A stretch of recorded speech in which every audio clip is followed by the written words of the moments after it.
Perkembangan Matematika Babilonia oleh kelompok 3.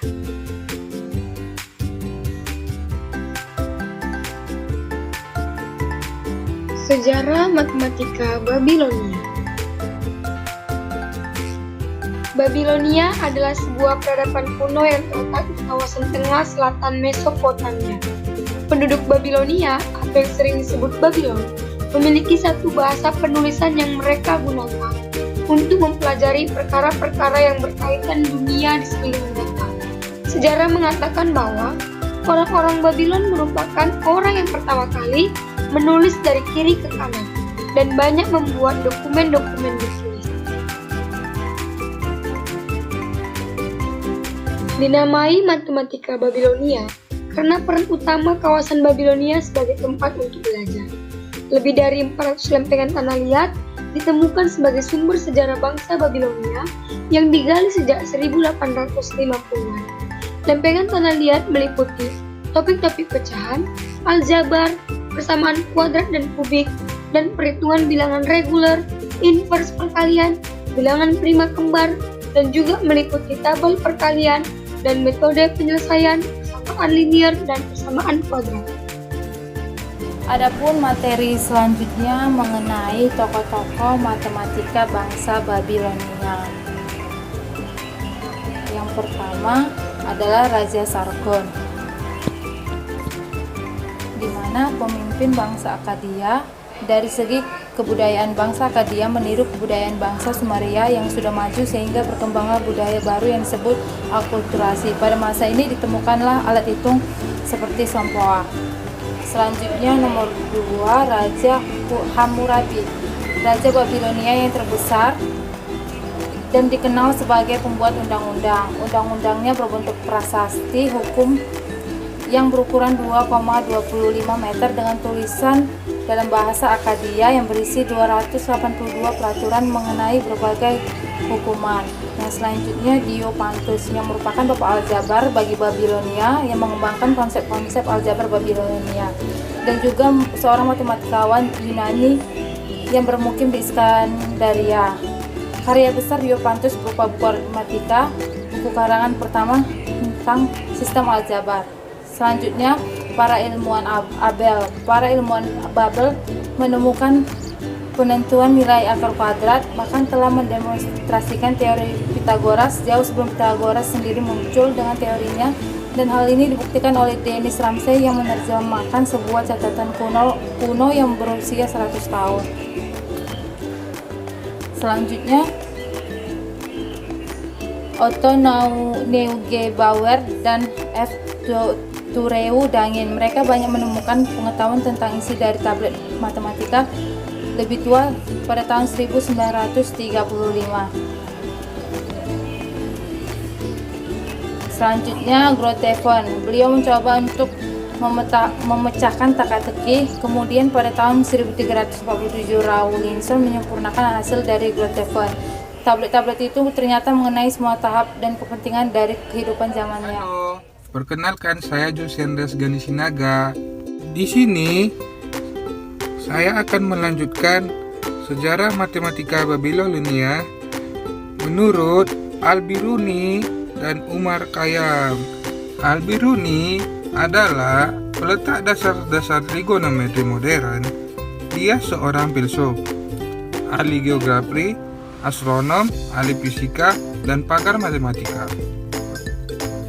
Al-Biruni juga memperkenalkan pengujuran geodesis dan menentukan keliling bumi dengan cara yang lebih akurat. Dengan bantuan matematika, dia dapat menentukan arah kiblat dari berbagai macam tempat di dunia. Selanjutnya, menurut Umar Khayyam dikenal sebagai seorang penyair. Namun Umar Khayyam memiliki kontribusi besar dalam bidang matematika, terutama dalam bidang aljabar dan trigonometri. Ia merupakan matematikawan pertama yang menemukan metode umum penguraian akar-akar berbilangan tingkat tinggi dalam aljabar dan memperkenalkan solusi persamaan kubus. Sistem bilangan bangsa Babilonia. Kira-kira apa saja sih sistem bilangan bangsa Babilonia? Tulisan dan angka bangsa Babilonia sering juga disebut sebagai tulisan paku karena bentuknya mirip seperti paku.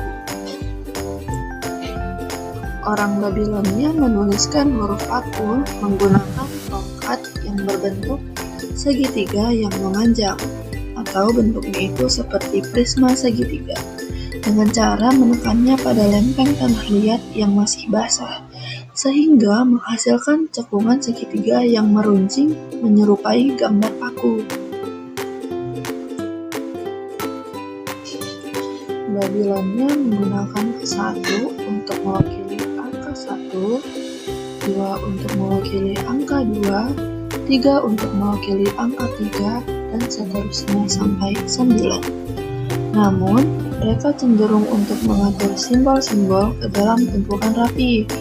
Setelah mereka sampai ke 10, ada terlalu banyak simbol, sehingga mereka berpaling untuk membuat simbol yang berbeda. 11 itu 10 dan 1, 12 itu 10 dan 2, 20 itu 10 dan 10. Selanjutnya penggunaan tulisan paku.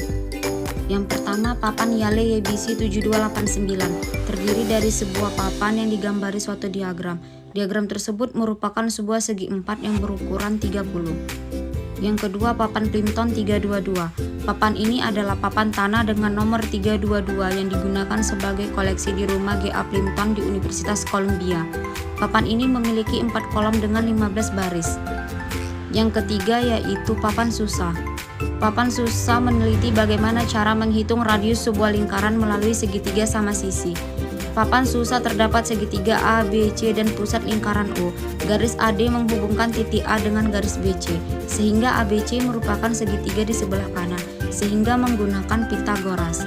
Yang keempat yaitu ada papan Tel-Dibai. Papan Tel-Dibai menampilkan permasalahan geometris yang meminta dimensi sebuah bujur sangkar yang telah diketahui luas dan diagonal. Baiklah, di sini kita akan masuk ke contoh sistem bilangan Babilonia. Sebelumnya, perkenalkan, nama saya Feby Greciana Damanik. Yang pertama, penulisan paku ke heksagesimal. Teman-teman bisa lihat ada gambar tulisan paku dari 1 sampai 59. Contoh 2,30. Koma dalam penulisan paku dapat dibuat dengan spasi. Begitu juga yang nomor 2, 21,12.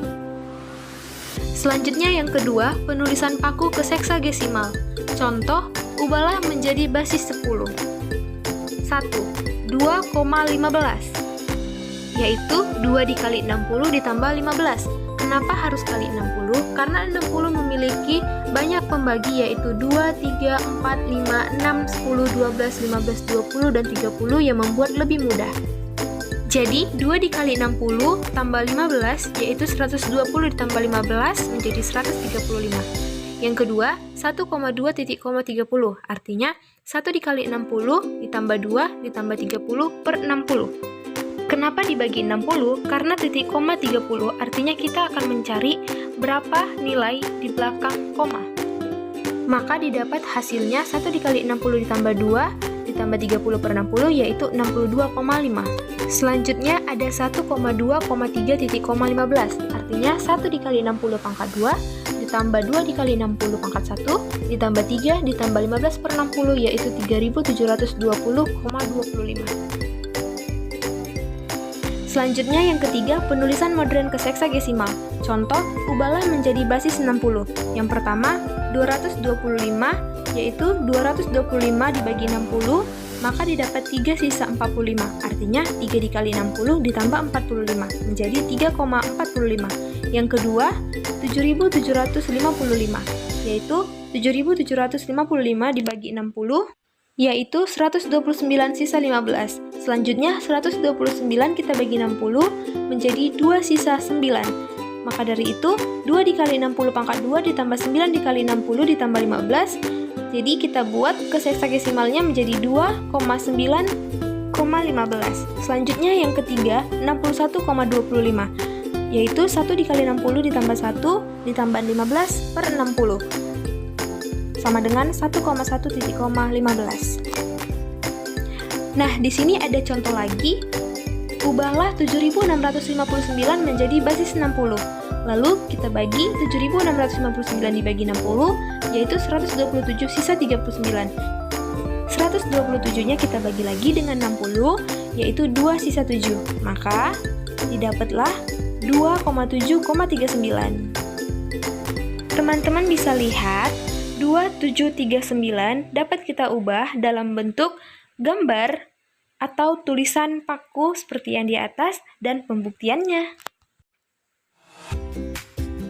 Yang keempat, penulisan pecahan ke seksagesimal. Contoh, 1/2 menjadi 30/60 dapat diubah menjadi 0,30. Selanjutnya 1/3, 20/60 menjadi 0,20. Selanjutnya 1/5 sama dengan 12/60 menjadi 0,12.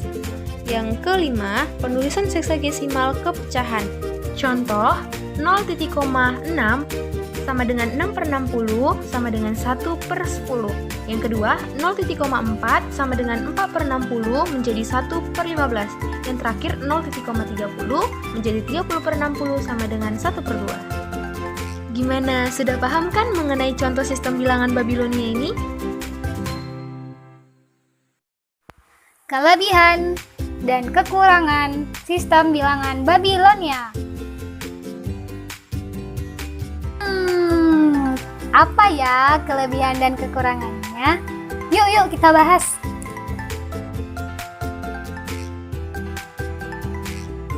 Yang pertama, kita akan membahas tentang kelebihan dari sistem bilangan Babilonia.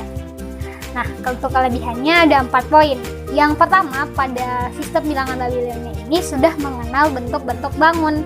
Kemudian yang kedua, dia juga sudah ada penentuan nilai akar kuadrat. Kemudian yang ketiga, telah ada mendemonstrasikan teori Pythagoras. Jadi pada zaman sistem bilangan Babilonia ini sudah ada dia mendemonstrasikan teori dari Pythagoras. Kemudian yang keempat yaitu adalah mengukur suatu area luas dan volume.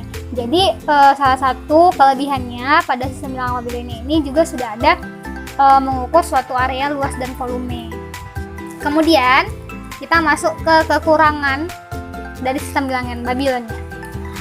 Untuk kekurangannya sendiri itu sama, poinnya ada 4. Yang pertama, pada sistem bilangan Babilonia itu belum mengenal bilangan 0. Jadi pada sistem bilangan Babilonia ini belum ada angka 0, teman-teman. Yang kedua, dia juga belum ada mengenal tanda koma untuk menyatakan atau membuat bilangan desimal seperti yang kita tahu saat ini. Kemudian yang ketiga, dia juga belum ada tanda negatif. Jadi pada sistem bilangan Babilonia ini belum ada tanda negatif. Dan yang terakhir, untuk penjumlahan, pengurangan, perkalian, dan pembagian juga masih belum jelas. Belum jelasnya ini artinya operasinya itu belum ada dijelaskan secara terperinci pada sistem bilangan Babilonia. Demikianlah materi tentang perkembangan Babilonia dari kelompok 3. Terima kasih, sampai jumpa.